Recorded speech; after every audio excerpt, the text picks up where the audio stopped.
শেষৰ সময়খিনিত কিয় জটিলতা বাঢ়িছে মই নাজানো। হ'ব পাৰে আমাৰ প্ৰেছাৰৰ মাজত ৰাখিবৰ কাৰণে এইটো কৰিছে। আগতে যিবিলাক বস্তু নাছিলে ধৰক যে চেয়াৰমান আলীৰ কথাটো, তাৰপিছত আব্দুৰ ৰছিদ মণ্ডলৰ কথাটো, তেওঁলোকৰ কথাটো নাছিল। যিহেতু দুটামান সমষ্টি বিচাৰিছোঁ, সেই দুটামান সমষ্টিত তেওঁলোকে এৰি দিব খোজা নাই আৰু তাৰে বাৰ্গেনিং পইণ্ট হিচাপত এই বিষয়টো এতিয়া উলিয়াই আনিছে। আমি ২৭টাৰ পৰা ১২টালৈ ছেক্ৰিফাইচ কৰিছোঁ, ১৫টা ছিট আমি ছেক্ৰিফাইচ কৰিছোঁ। অৱশ্যে ১২টা প্লাছ ৩টাত তেওঁলোকে আমাক দিব বুলি কৈছে, তেওঁলোকৰ নিজৰ পিনৰ পৰা দিছে ইতিমধ্যে। এইকেইটা আপোনালোকে খেলক বুলি কৈছে। গতিকে মই ক'তো জটিলতা দেখা নাই। কংগ্ৰেছ দলে কথাটো বাস্তৱিকভাৱে ভাবি লওক। মই আশা কৰোঁ যে আজিৰ দিনটোৰ ভিতৰতে বা কাইলৈৰ ভিতৰতে আমাৰ যিটো স্থবিৰতা আহিছে বা অকণমান গতিশীলতাটো কমিছে, সেই গতিশীলতাটো পুনৰ আহিব আৰু আজি বা কাইলৈৰ ভিতৰতে মই আশা প্ৰকাশ। শেষৰ সময়খিনিত কিয় জটিলতা বাঢ়িছে মই নাজানো। হ'ব পাৰে আমাৰ প্ৰেছাৰৰ মাজত ৰাখিবৰ কাৰণে এইটো কৰিছে।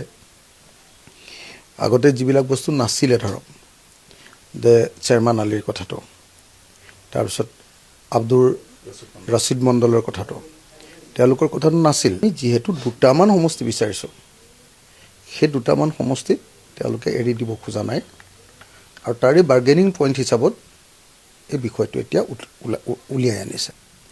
আমি ২৭টাৰ পৰা ১২টালৈ ছেক্ৰিফাইচ কৰিছোঁ, ১৫টা ছিট আমি ছেক্ৰিফাইচ কৰিছোঁ। অৱশ্যে ১২টা প্লাছ ৩টাত তেওঁলোকে আমাক দিব বুলি কৈছে, তেওঁলোকৰ নিজৰ পিনৰ পৰা দিছে ইতিমধ্যে। এইকেইটা আপোনালোকে খেলক বুলি কৈছে। গতিকে মই ক'তো জটিলতা দেখা নাই। কংগ্ৰেছ দলে কথাটো বাস্তৱিকভাৱে ভাবি লওক। মই আশা কৰোঁ যে আজিৰ দিনটোৰ ভিতৰতে বা কাইলৈৰ ভিতৰতে আমাৰ যিটো স্থবিৰতা আহিছে বা অকণমান গতিশীলতাটো কমিছে, সেই গতিশীলতাটো পুনৰ আহিব আৰু আজি বা কাইলৈৰ ভিতৰতে মই আশা প্ৰকাশ। শেষৰ সময়খিনিত কিয় জটিলতা বাঢ়িছে মই নাজানো। হ'ব পাৰে আমাৰ প্ৰেছাৰৰ মাজত ৰাখিবৰ কাৰণে এইটো কৰিছে। আগতে যিবিলাক বস্তু নাছিলে ধৰক যে চেয়াৰমান আলীৰ কথাটো, তাৰপিছত আব্দুৰ ৰছিদ মণ্ডলৰ কথাটো, তেওঁলোকৰ কথাটো নাছিল। যিহেতু দুটামান সমষ্টি বিচাৰিছোঁ, সেই দুটামান সমষ্টিত তেওঁলোকে এৰি দিব খোজা নাই আৰু তাৰে বাৰ্গেনিং পইণ্ট হিচাপত এই বিষয়টো এতিয়া উলিয়াই আনিছে। আমি ২৭টাৰ পৰা ১২টালৈ ছেক্ৰিফাইচ কৰিছোঁ, ১৫টা ছিট আমি ছেক্ৰিফাইচ কৰিছোঁ। অৱশ্যে ১২টা প্লাছ ৩টাত তেওঁলোকে আমাক দিব বুলি কৈছে, তেওঁলোকৰ নিজৰ পিনৰ পৰা দিছে ইতিমধ্যে। এইকেইটা আপোনালোকে খেলক বুলি কৈছে। গতিকে মই ক'তো জটিলতা দেখা নাই। কংগ্ৰেছ দলে কথাটো বাস্তৱিকভাৱে ভাবি লওক।